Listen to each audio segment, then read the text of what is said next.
નમસ્કાર અમારા વડીલ પેન્શનર મિત્રો, નિવૃત્ત કર્મચારી મિત્રો, ભાઈઓ તથા બહેનો, સ્વાગત છે આપ સૌનું આપણી આ સહિયારી યુટ્યુબ ચેનલ ભાવેશ મકવાણા ન્યૂઝમાં। તો પેન્શનર મિત્રો, આજ સાંજના પેન્શન સમાચારમાં વાત કરવાના છીએ પેન્શનરો અને નિવૃત્ત કર્મચારીઓ માટે આજરોજ તારીખ 2/6/2026ના રોજ સાંજે 7:30 આવી છે એક મહત્વની માહિતી। તો પેન્શનર મિત્રો, શું છે આ મહત્વની માહિતી તે જાણવા માટે આજનો વિડીયો તમારે અંત સુધી જોવો પડશે। અને હજી સુધી આપણી આ ચેનલ જો તમે સબસ્ક્રાઇબ ન કરી હોય અને જો તમે એક નિવૃત્ત પેન્શનર હો તો આપણી આ યુટ્યુબ ચેનલ અત્યારે જ સબસ્ક્રાઇબ કરી લેજો, કારણ કે આપણી આ ચેનલમાં તમને રોજબરોજ આવી જ અગત્યની માહિતીના વિડીયો તે પણ એકદમ સરળ ભાષામાં જોવા મળવાના છે। તો શરૂ કરીએ આજનો આ વિડીયો।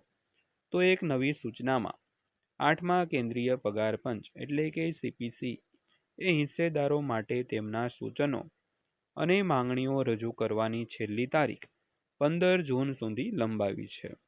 તો આ કમિશન દ્વારા કર્મચારી જૂથો, યુનિયનો અને પેન્શનરોને અંતિમ અહેવાલ તૈયાર થાય તે પહેલા રજૂઆત કરવા માટે વધુ સમય માંગતી બીજી અંતિમ તારીખ લંબાવવામાં આવી છે। તો 8મા પગાર પંચ હેઠળ ભાવિ પગાર વધારો અને પેન્શન માળખા કેન્દ્ર સરકારના કર્મચારીઓ અને પેન્શનરોમાં ખૂબ જ અપેક્ષિત વિષયો છે। ત્યારબાદ વાત કરીએ તો તાજેતરના પરિપત્ર મુજબ કમિશને જણાવ્યું હતું કે 8મા કેન્દ્રીય પગાર પંચને મેમોરેન્ડમ સબમિટ કરવાની છેલ્લી તારીખ 15/6/2026 સુધી લંબાવવામાં આવી છે। તો આ કમિશન માટેની અંતિમ સમય મર્યાદા છે। તો હવે કોઈ વધારો સમય આપવામાં આવશે નહીં। પેનલે આવું સ્પષ્ટ કર્યું છે કે બધા સૂચનો સત્તાવાર વેબસાઇટ cpc.government.in દ્વારા ઓનલાઈન સબમિટ કરવા માટે આવશ્યક છે। તો કૃપા કરીને નોંધ કરો કે મેમોરેન્ડમની હાર્ડ કોપી અથવા તો ભૌતિક દસ્તાવેજો, ઈમેલ તથા પીડીએફ કમિશન દ્વારા ધ્યાનમાં લેવામાં આવશે નહીં। તો નોટિસમાં આગળ વાંચવામાં આવ્યું છે દોસ્તો।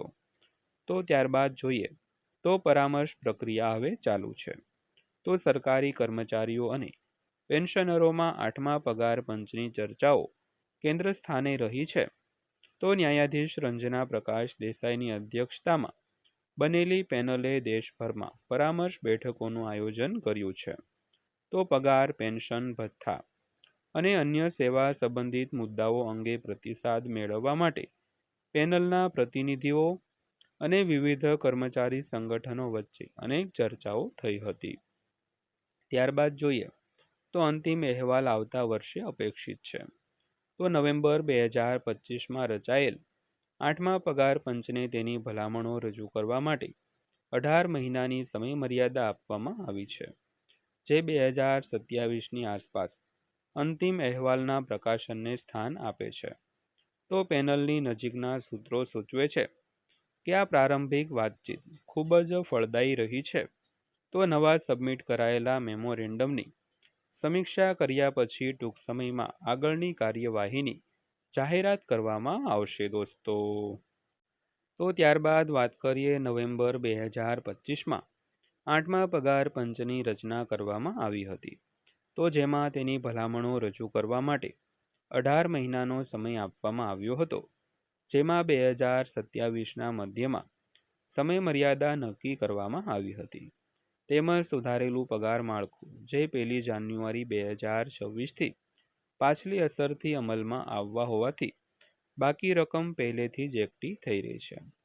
તો અંતિમ અમલીકરણમાં વધુ વિલંબથી કર્મચારીઓ અને સરકારી નાણાં બંને પર સીધી જ અસર પડી શકે છે। તો બેંક બજારના સીઈઓ અદિલ શેટ્ટીએ આવું જણાવ્યું હતું। તો ત્યારબાદ વાત કરીએ તો પેન્શન દરખાસ્તોની સમીક્ષા ચાલી રહી છે।